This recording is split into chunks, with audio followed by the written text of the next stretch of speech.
Hello, I'm Ailsa Wild and I'm an author. My new book is The Care Factor.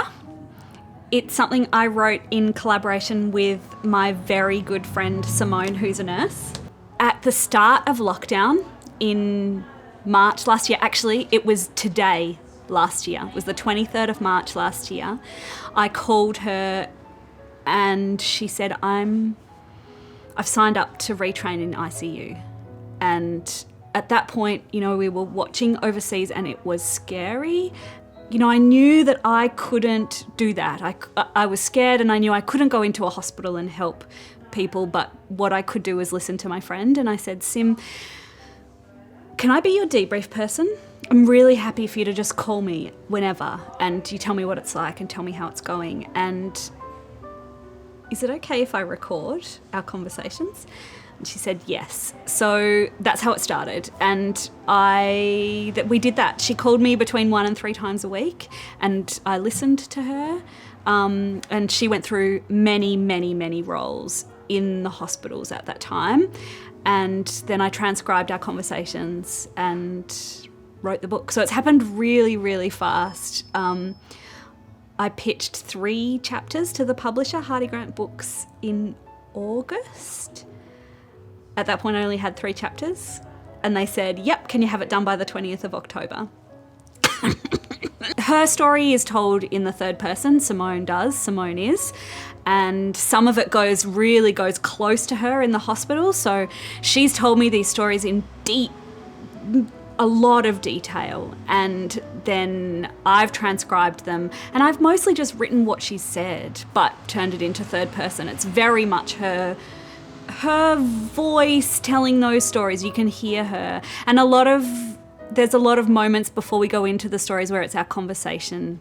It's us chatting on the phone. So I'm, lying on the floor in my bedroom, escaping my 4-year-old, and she's walking the streets of Brunswick. So the focus of the book is her work as a nurse. So initially she signed up to retrain in ICU to work with COVID patients because at that point we were scared the ICUs were going to get overwhelmed. Prior to that, she's been a cancer nurse and she still works at Peter Mac Cancer Institute, and so there's a chapter of her work at Peter Mac. So she continued to work at Peter Mac in the high acuity team there. So it's about how COVID affected the cancer patients. She's also a sexual health nurse, so she works with people whose illness or injury has caused sexual changes for them. And so that role is really talking people through their sexual function and how their sexual function might be changing. And that role she did from home on the phone. So she continued doing that. And that's quite kind of intense and personal. She's talking to people about really intimate things. There was a point at which Royal Melbourne Hospital had 40% of Australia's COVID inpatients. So she was there at Royal Melbourne Hospital and then the staff started getting infected. And so over that time, I think there was more than 700 Royal Melbourne Hospital staff infected or furloughed due to being close contacts. Suddenly she got put in this role of calling staff. So then the staff were kind of her patients. She was calling people saying, how's it going quarantining at home? And she was calling, nurses who were quarantining in one bedroom in their house and their 2-year-old was on the other side of the door and not allowed to come in. And nurses there was one woman she quarantined from her 9-month-old.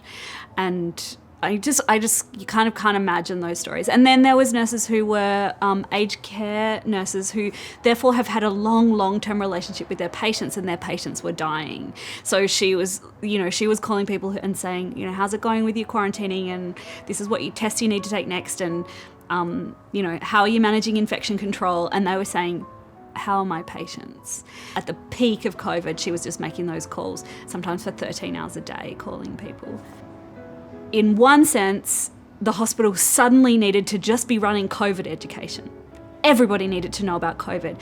But at the same time, Sim had this other education she was meant to be running that still needed to run, which was how do we recognise and respond to signs of family violence in our patients? How do we need to be reporting this? Who are all the services? How can we be linking people in? And then the research actually shows that nurses are at a higher risk of family violence themselves than the general population. So then she's educating people who already have that experience. So she knows that she's going to be facing those experiences in the room. So honestly, listening to her was incredible and heartbreaking. And the work she does is really, really important, but also the people she's working with are really, really important. This is not my first book. This is my first non-fiction book for adults. So it's completely different to what I've done in the past in lots of ways. So I have 2 previous junior fiction series.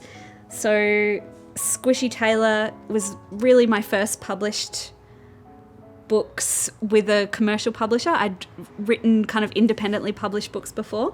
And then The Naughtiest Pixie came second, and they're both with Hardy Grant Egmont. The Naughtiest Pixie came out during lockdown. So it's a lockdown book that didn't get a launch. And this is book 4, Naughtiest Pixie and the Midnight Feast. What they have in common is they're girls having great adventures. They're tough or cheeky. They're changing their own world in a really big way. And I have another lockdown book. So this is the other series. Initially, the first one of these books was independently published. This is The Forest in the Tree, How Fungi Shape the Earth. And it's written in collaboration with a microbiologist and an illustrator and an art director. We collaborate really closely, so we're in the room together working on these books. And this is a 4th in a series. They came out with CSIRO Publishing and Scale Free Network. Fungi are the main characters. So it's about how the fungi explore through the soil and they make friends with the trees and the bacteria. So it's really based in science, but it's also an adventure story. I always think about that Rilke quote, which says, "Must I write?" Are you gonna, if you're gonna be a writer, ask yourself, must I write? And because otherwise, why would you?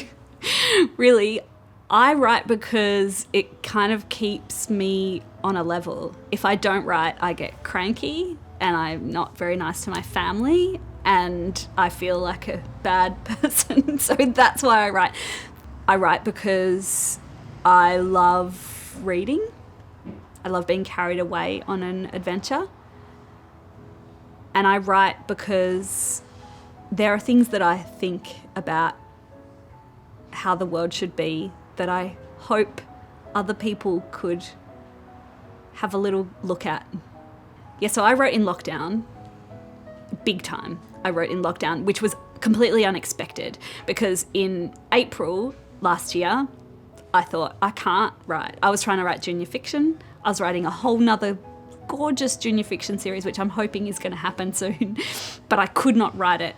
And I lived in a 2-bedroom apartment. I have a 4-year-old who at that point was 3, and we were bouncing off the walls. In lockdown, we were only allowed out of the house for 1 hour a day, and I had a 3-year-old, 4-year-old.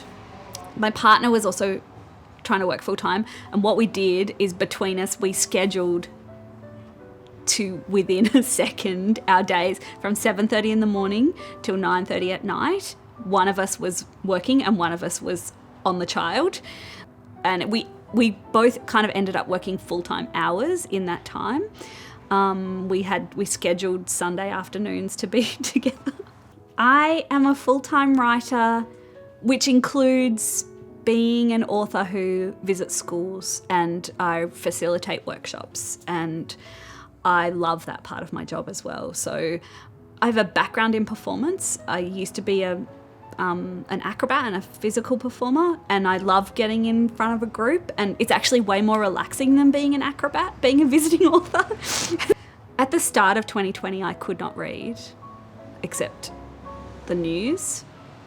Really early on, I don't know why I did this, I read Station 11 by Emily St. John Mandel, is that her name? It was a terrible idea to read that book right at the start of a pandemic. I don't think I knew it was a pandemic novel, but it was amazing. It's a beautiful book. beautifully, beautifully written. I've read a lot since then, but that's the one that kind of strikes me. When I was about 7, I read The Lion, the Witch and the Wardrobe to myself for the first time. So before that, my parents had read it to me, and this time I read it to myself. And I was already obsessed with the story. But when I read it that time, I just didn't want it to be over. So I read all the other words in it, not the story, and I found the dedication. I don't know if you know, there's a dedication at the start of The Lion, the Witch and the Wardrobe, in which C.S. Lewis dedicates the book to his goddaughter Lucy. And Lucy's the main character in the story. For me, she's the main character in the story. There's other kids. I'm like, nah, none of them. Lucy's the best. And he dedicates the book to Lucy. He says, "Dear Lucy, you know, when by the time this book's written, you're going to be too old for fairy stories, but hopefully one day you'll take it off the shelves and dust it off and read it." And I still think about that moment of going, oh, there was Lucy, and I want to be that Lucy, and I want to be that Lucy, and also I want to be the person who writes the story about Lucy. And, you know, I didn't know I was going to be a writer then, but it definitely was a moment for me where I realised that people wrote stories. I'm still working on that junior fiction that I was working on at the start of last year. That's with an editor at the moment. So that's going to be really exciting. Not going to say much about that. And the other thing is I'm working on a graphic novel with the science team. So that's also very exciting. That is it's called Follow Your Gut. And it's about the colonization of the human microbiome told from the perspective of the bacteria.